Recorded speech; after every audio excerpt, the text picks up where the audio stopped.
Hello everyone, welcome to my YouTube channel The Legal Lady. I am Preeti Sangwan. पिछली class में जब हम BNS की पिछली क्लास कर रहे थे तो हमने पढ़ा कि कोर्ट क्या होता है और हमने ये भी समझा कि इसके कॉरस्पॉन्डिंग आईपीसी में सेक्शन जो होता था, जो डेफिनेशन थी, वो कोर्ट ऑफ जस्टिस लिखा हुआ था। बीएनएस में इसको सिर्फ कोर्ट तक कन्फाइन कर दिया गया। तो कोर्ट की डेफिनेशन में हमने पढ़ा कि कोर्ट में एक सिंगल जज भी इंक्लूड रहते हैं जब वो जिनको एम्पावर किया है लॉ ने कि वो जुडिशियली कोई भी एक्ट परफॉर्म कर रहे हैं। सेकेंडली, बॉडी ऑफ जजेस भी इंक्लूडेड रहते हैं, यानी कि अगर कोई फुल बेंच है, कोई डिवीजन बेंच है, कोई कॉन्स्टिट्यूशनल बेंच है, जब वो कोई जजमेंट देते हैं या फिर वो जब जुडिशियली अपने एक्शंस परफॉर्म कर रहे होते हैं तो उनको भी हम कहेंगे कि कोर्ट ने ऐसा किया है। और सिंगल जज भी जब कर रहे होते हैं, जैसे कि डिस्ट्रिक्ट जज के प्रिजाइडिंग ऑफिसर की हमने बात की, हमने सिविल जजेस की अगर हम बात करें, मजिस्ट्रेट्स की हम बात करें, तो जब वो जुडिशियली अपने एक्शंस परफॉर्म कर रहे होते हैं, क्योंकि उनको लॉ ने ये पावर दी है, इसलिए वो एक्शन परफॉर्म कर पा रहे हैं। ठीक है, तो वो सारे के सारे कोर्ट की डेफिनेशन में आते हैं। और जब बॉडी ऑफ जजेस की हम बात कर रहे हैं, जब हम बेंच की बात कर रहे हैं, तो बेंच की जो सिंगल सिंगल पर्सन हैं, जो सिंगल सिंगल जजेस हैं, फॉर एग्जाम्पल हम मान लेते हैं कि एक फुल बेंच है, दैट इज 3 जजेस का एक बेंच है, तो उसमें जो अलग अलग तीनों जजेस हैं, अगर उनको इंडिविजुअली भी देखें तो भी वो कोर्ट की डेफिनेशन में आते हैं। लेकिन वो कब आएंगे? जब वो जुडिशियली अपना एक्ट परफॉर्म कर रहे हैं। जुडिशियल एक्ट कौन से होते हैं? जुडिशियल एक्ट होते हैं किसी डिस्प्यूट को डिसाइड करना, एविडेंसेस लेना, उसके एवज में विटनेसेस को बुलाना, प्रोडक्शन को कंपेल करना, चाहे वो एविडेंसेस का है, चाहे वो डॉक्यूमेंट्स वगैरह का है, किसी भी तरह के एविडेंसेस हो सकते हैं। ये सारे के सारे जुडिशियल फंक्शंस होते हैं। क्लियर है? तो ये सब हमने पढ़ा कि कोर्ट की डेफिनेशन में आएगा। ठीक है, फिर हमने ये समझने की जरूरत है कि मैंने कहा कि सिंगल जज भी आएंगे और बॉडी ऑफ जजेस आएंगे, तो हमने यहां से देखना है कि जज कहाँ पे दिया हुआ है। क्या जज की कोई ऐसी डेफिनेशन आपके बिजनेस में दी हुई है? जी, सेक्शन 2 क्लॉज 16 आपकी जज की डेफिनेशन को प्रोवाइड करता है। ये क्या कहता है? A person who is officially designated as a जज, ऑफिशियली जिसके पास जज का डेजिग्नेशन है। अब वो ऑफिशियली डेजिग्नेट करने का कोई भी तरीका हो सकता है, जैसे रिक्रूटमेंट से हो सकता है, या फिर प्रमोशन के जरिए हो सकता है, किसी भी तरह से एलिवेशन के जरिए हो सकता है, यानी ऑफिशियली उनको जज डेजिग्नेट किया गया है। अब ऑफिशियली डेजिग्नेट करने के बहुत सारे तरीके हो सकते हैं, जैसे कि ऑफिशियल गजट में नोटिफाई करना। ठीक है, पहली चीज क्या है कि कोई भी पर्सन जिसको ऑफिशियली डेजिग्नेट किया गया है जज के तौर पे, एंड अब उसके बाद 2 क्लॉजेज हम पढ़ेंगे। पहला है who is empowered by law to give in any legal proceeding civil और क्रिमिनल। लॉ ने एम्पावर किया, ये हमने कोर्ट की डेफिनेशन में पढ़ा था कि कोई भी पर्सन जिसको जज का डेजिग्नेशन दिया, पहली चीज। एंड एंड का मतलब है दोनों ही चीजें आपको साइमल्टेनियसली देखनी है। Who is empowered by law, यानी कि जिसको लॉ ने एम्पावर किया, क्या करने के लिए? एक डेफिनेटिव जजमेंट देने के लिए। ठीक है, तो जज कौन होगा? किसी भी सिविल या क्रिमिनल लीगल प्रोसीडिंग में, दोनों ही प्रोसीडिंग्स की हम बात कर रहे हैं, चाहे वो सिविल प्रोसीडिंग्स है जिसमें आप किसी कॉन्ट्रैक्ट के ब्रीच से डील कर रहे हैं, न्यूसेंस के टॉर्ट से डील कर रहे हैं, डेफेमेशन के टॉर्ट से डील कर रहे हैं, या फिर मर्डर के केस से डील कर रहे हैं, रेप के केस से डील कर रहे हैं, थेफ्ट के केस से डील कर रहे हैं। मतलब कहने का क्या है कि आपकी civil definition, civil legal proceeding भी हो सकती है या फिर क्रिमिनल लीगल प्रोसीडिंग भी हो सकती हैं। उसमें कोई एक पर्सन जिसको जज के तौर पे ऑफिशियली डेजिग्नेट किया गया है और लॉ ने उसको ड्यूटी दी है कि आप इस लीगल प्रोसीडिंग में एक डेफिनेटिव जजमेंट दे सकते हैं, तो वो पर्सन क्या कहलाएगा? जज कहलाएगा। क्लियर है? अब डेफिनेटिव जजमेंट में क्या क्या इंक्लूडेड रहेगा? देखिए, हम जब भी किसी ट्रायल की बात करते हैं तो कोई डिक्री आ जाती है या फिर कोई जजमेंट आ जाती है जिसमें एक्विटल कन्विक्शन जो भी है, वो एक डेफिनेटिव जजमेंट है। फॉर एग्जाम्पल, अगर ऑनरेबल सुप्रीम कोर्ट की तरफ से कोई डिसीजन आता है तो हम मान लेते हैं कि वो डेफिनेटिव जजमेंट है, क्योंकि उससे आगे क्या कोई एज सच अपील तो है नहीं। ठीक है, तो डेफिनेटिव जजमेंट है और वो जिसने भी दी है वो क्या कहलाएंगे? जज कहलाएंगे। और उनको लॉ ने एम्पावर किया हुआ है कि आप इन मैटर्स में एक डेफिनेटिव जजमेंट दे सकते हैं। या फिर कोई ऐसा person, a judgment which would be definitive if not appealed against.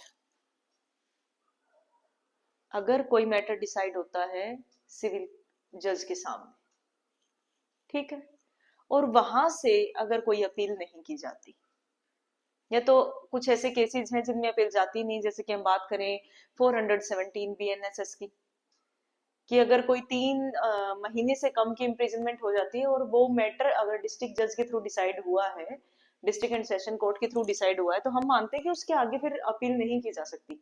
ये पेटी ऑफेंसेस में कंसिडर कर लिए जाते हैं और इसमें अपील अलाउड नहीं है। तो या तो कुछ ऐसे मैटर हैं जिनमें अपील जाती नहीं है, या फिर आप ये मान लीजिए कि अपील हो सकती थी लेकिन पार्टीज ने प्रेफर किया कि वो अपील नहीं कर रहे। तो जिसने वो जजमेंट दिया था, यानी जो कोर्ट है जिसमें एट प्रेजेंट केस था जहां से अपील जा सकती थी लेकिन अपील प्रेफर नहीं की गई, अपील नहीं फाइल हुई, तो हम क्या कहेंगे? अगर अपील फाइल नहीं हुई तो ऐसा तो नहीं है कि इस वाली जजमेंट को हम नॉनेस्ट मान लेंगे, वॉइड मान लेंगे, ऐसा तो नहीं है। अगर अपील नहीं हुई तो हम ये कह देंगे कि ये वाला जजमेंट आपका डेफिनेटिव है। यही रूल होता है, ऐसा ही होता है कि अगर अपील नहीं की गई तो ये वाला जजमेंट डेफिनेटिव मान दिया जाएगा। तो ये जजमेंट जिसने दिया, कोई भी ऐसा पर्सन जिसके पास जज का डेजिग्नेशन था और उसने सिविल या क्रिमिनल केस में कोई एक ऐसा जजमेंट दिया जिसके खिलाफ अगर अपील नहीं जाती, किसी भी रीजन से नहीं जाती, प्रेफर नहीं किया अपील में जाना, या फिर ऐसा हो सकता है कि अपील फाइल ही नहीं हो सकती थी, तो वो जजमेंट डेफिनेटिव रहता। तो कौन कहलाएंगे? वो भी जज कहलाएंगे। थर्ड चीज क्या है? ए judgement which would be definitive if confirmed by some authority। कोई एक ऐसा जजमेंट दिया जो अगर कोई अथॉरिटी कंफर्म कर देती तो क्या हो जाता? फाइनल हो जाता, डेफिनेटिव हो जाता।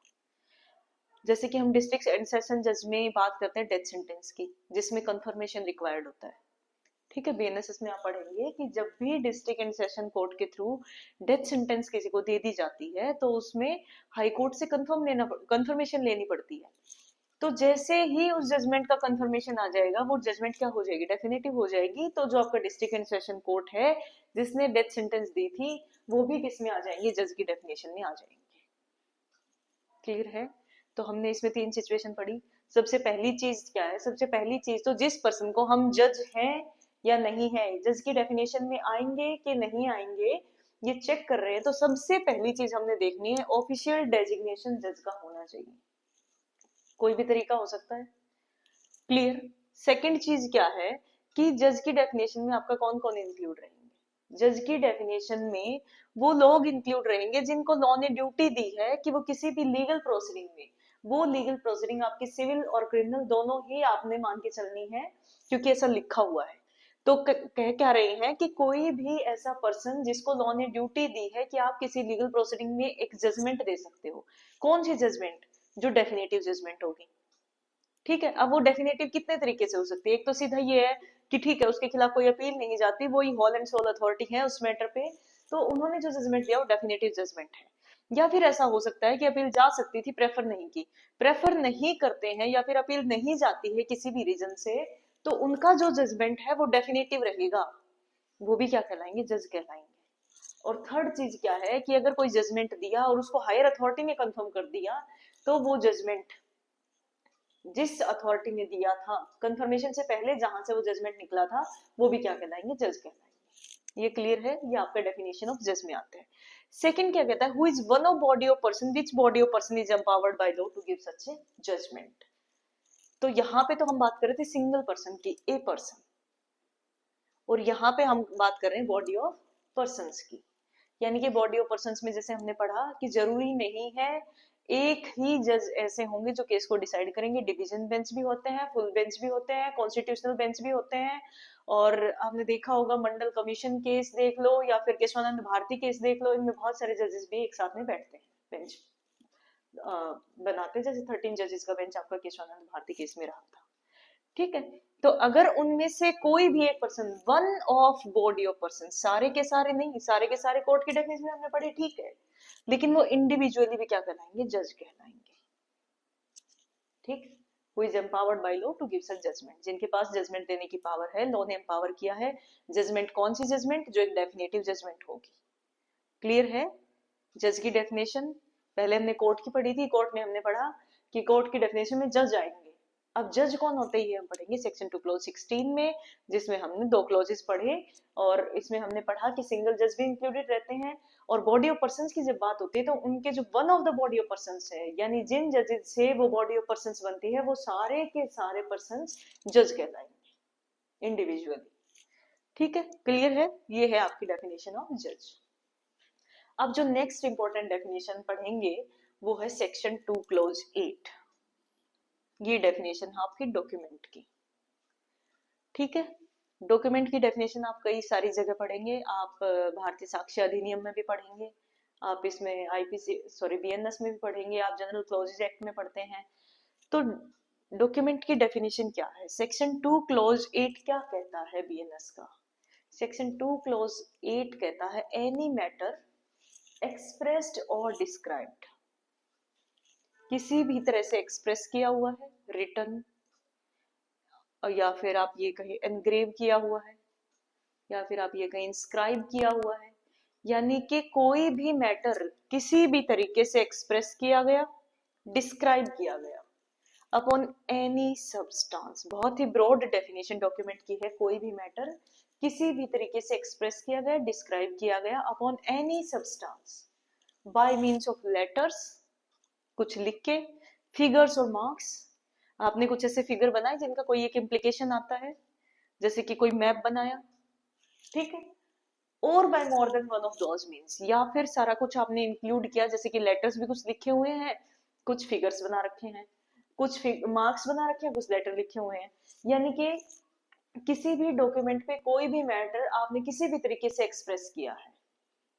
ठीक है, किसी भी तरीके से एक्सप्रेस किया है, चाहे आपने पत्थर पे खुदाई की है, चाहे आपने उसको कागज पे लिखा है, चाहे आपने दीवार पे लिखा है, चाहे आपने पेड़ों पे लिखा हुआ है, किसी भी तरह से कोई मैटर एक्सप्रेस किया हुआ है, ठीक है, by means of letters, by means of figures, by means of marks और by more than one of those means. Second जो इंपॉर्टेंट चीज है वो ये इंटेंडेड टू बी यूज्ड और which may be used as evidence of that matter. आपकी intention थी, for example A और बी ने एक एग्रीमेंट साइन किया, एग्रीमेंट साइन किया, प्रॉपर रिटर्न फॉर्म में आपका एग्रीमेंट बना। क्यों बनाया गया?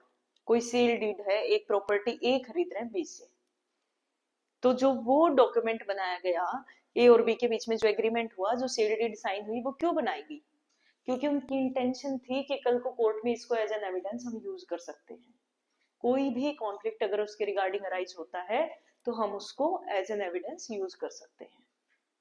सेकेंड चीज क्या हो सकती है कि आपकी इंटेंशन तो थी नहीं कि हमने कल को ये चीज एज एन एविडेंस यूज करनी है, लेकिन विच मे बी यूज्ड, बनाया था तो ये सोच के नहीं बनाया था कि इसको हम एक एविडेंस क्रिएट कर रहे हैं।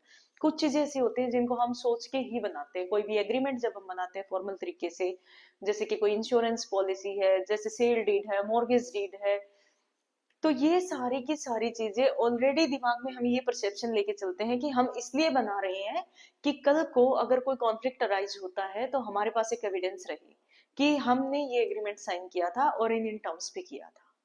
तो हम वहां पे कह सकते हैं that was intended to be used in court.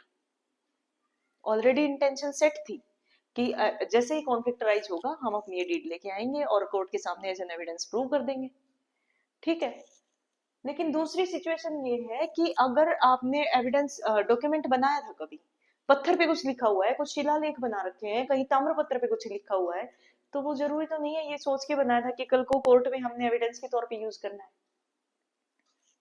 परंतु आपका बीएससी कहता है कि that may be used as an evidence, तो हम कहेंगे कि वो भी डॉक्यूमेंट है which was intended to be used an evidence और which may be used as an evidence. Intention जिस टाइम पे बनाया था हो सकता है नहीं थी, लेकिन that may be used as an evidence. Clear है?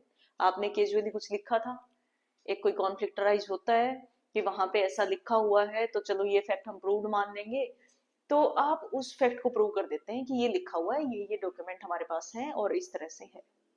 ठीक है, इंटेंशन भले ही जिस टाइम पे डॉक्यूमेंट वो बना था, डॉक्यूमेंट इन द सेंस कुछ भी लिखा हुआ, जैसे कि पत्थर पे लिखा हुआ, तो आपकी इंटेंशन नहीं थी, but that may be used as an evidence in the court, वो आपका क्या कहलाएगा? डॉक्यूमेंट कहलाएगा। जो सबसे बड़ा और जो सबसे सब्सटेंटिव रिफॉर्म्स हमने पढ़ा कि बीएनएस में किया गया वो ये था कि बीएनएस को इंफॉर्मेशन टेक्नोलॉजी एक्ट से जोड़ दिया गया।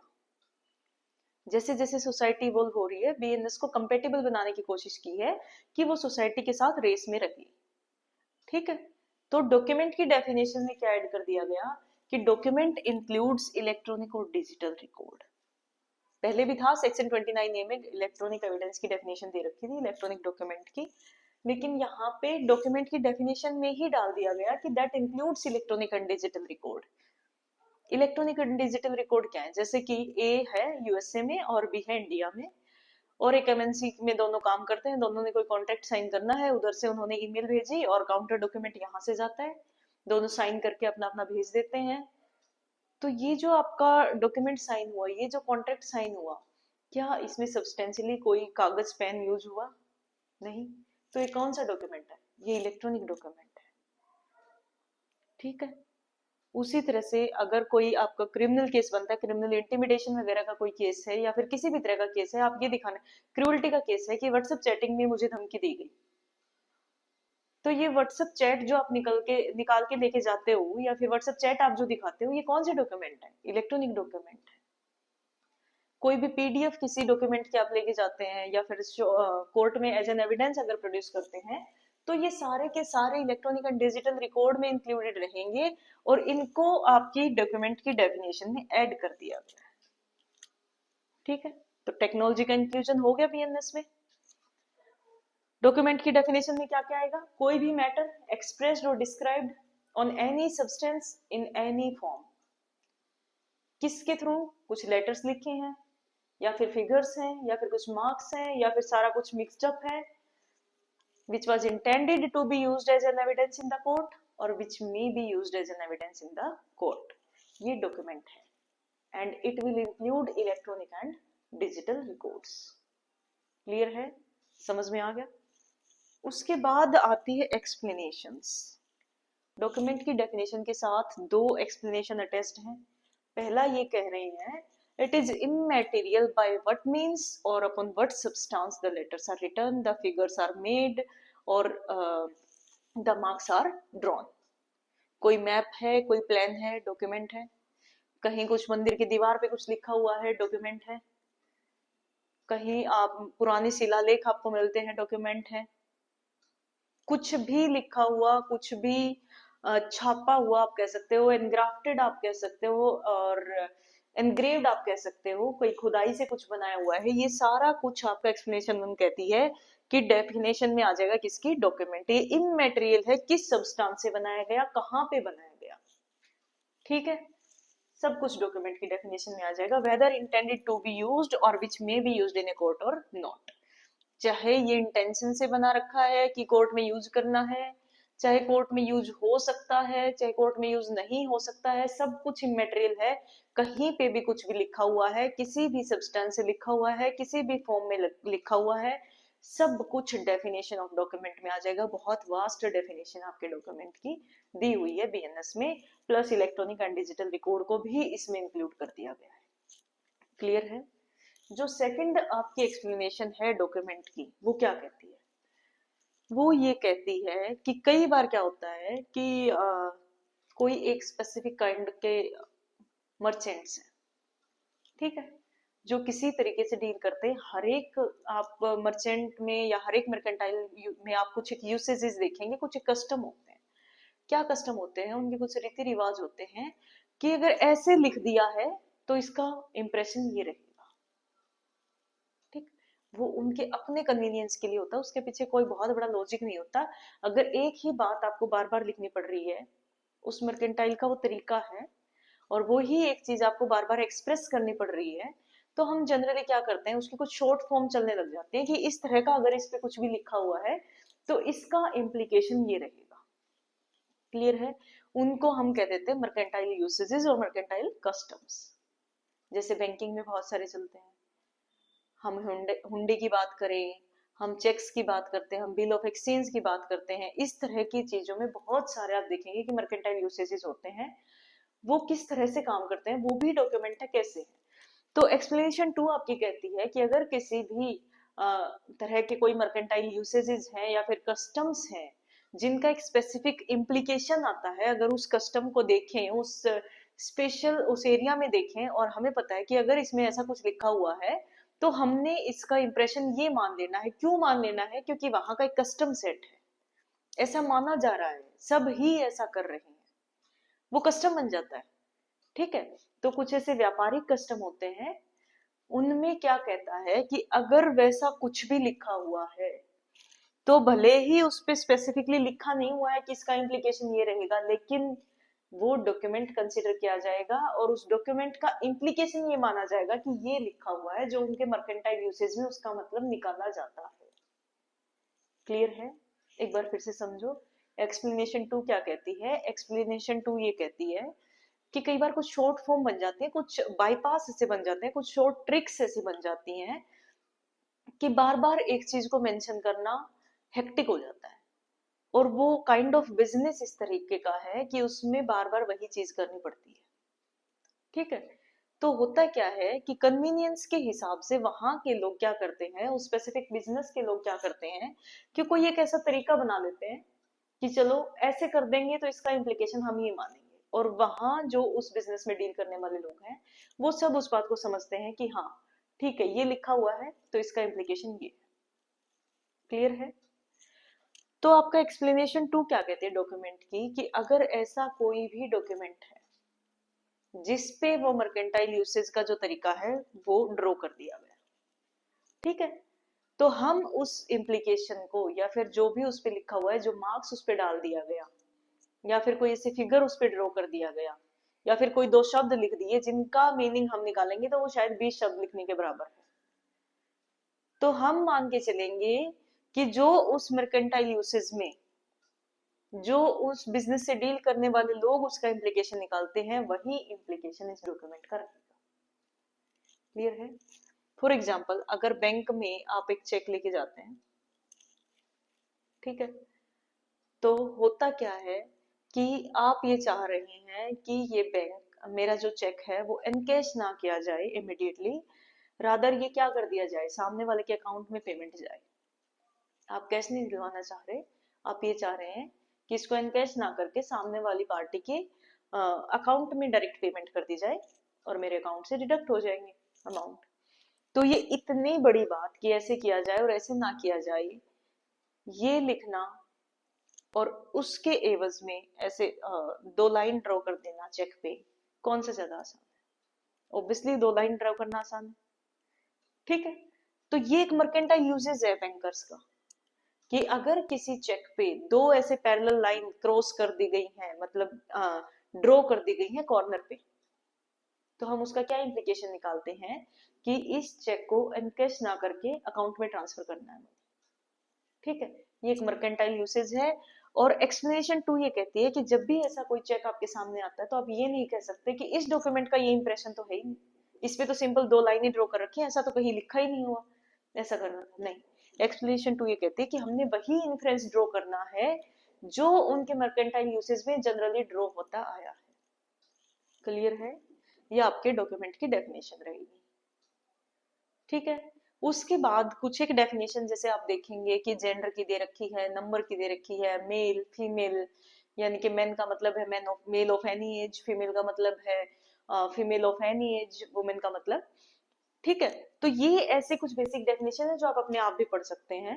जो बड़ी डेफिनेशन है लाइक डिसऑनेस्टली की रहती है, फिर उसके बाद हम पढ़ेंगे मूवेबल प्रॉपर्टी पढ़ेंगे, उसके बाद इंजरी पढ़ेंगे, ये सारी डेफिनेशन हमने नेक्स्ट क्लासेस में करनी है। तो अब तक के लिए अगर देखें तो हमने बहुत सारी डेफिनेशन करी है। एक्ट की हमने हमने ओमिशन पढ़ा, हमने जज पढ़ा, हमने कोर्ट पढ़ा, हमने डॉक्यूमेंट की डेफिनेशन पढ़ी है, एक और डेफिनेशन काउंटरफिट की हमने पढ़ी, और एक डिफ्रॉडिंग, आपने वर्ड सुना होगा डिसऑनेस्टली, डिफ्रॉडिंग, ये तीन चीजें होती हैं। एक होता है काउंटरफिट, काउंटरफिट में डिसेप्शन इंक्लूडेड रहता है। क्लियर है? सेकंड जो चीज हम पढ़ते हैं डिसऑनेस्टली, जो आने वाली क्लासेस में हम करेंगे, उसमें एक बेसिक सा कैच बता रही हूँ कि जब भी काउंटरफिट की बात है तो डिसेप्शन का एलिमेंट इंक्लूडेड रहेगा, और जब हम पढ़ेंगे डिसऑनेस्टली तो डिसऑनेस्टली में आपने याद रखना है कि डिफ्रॉडिंग का एलिमेंट नहीं रहेगा। क्लियर है? फिर हम डेफिनेशन पढ़ेंगे फ्रॉडुलेंटली की, जिसका मतलब ही है फ्रॉड करना, ठीक है? लेकिन डिसऑनेस्टली और फ्रॉडुलेंटली में कंफ्यूज नहीं होना। डिसऑनेस्टली जब भी हम पढ़ेंगे उसमें एक इंटेंशन होती है किसी को रॉन्गफुल लॉस रॉन्गफुल गेन वाली, फ्रॉड इंक्लूडेड नहीं रहता, ठीक है? ये सारा कुछ हमने आने वाली क्लासेस में पढ़ना है। आज की डॉक्यूमेंट की डेफिनेशन प्लस आपके जज की definition, that's it, thank you.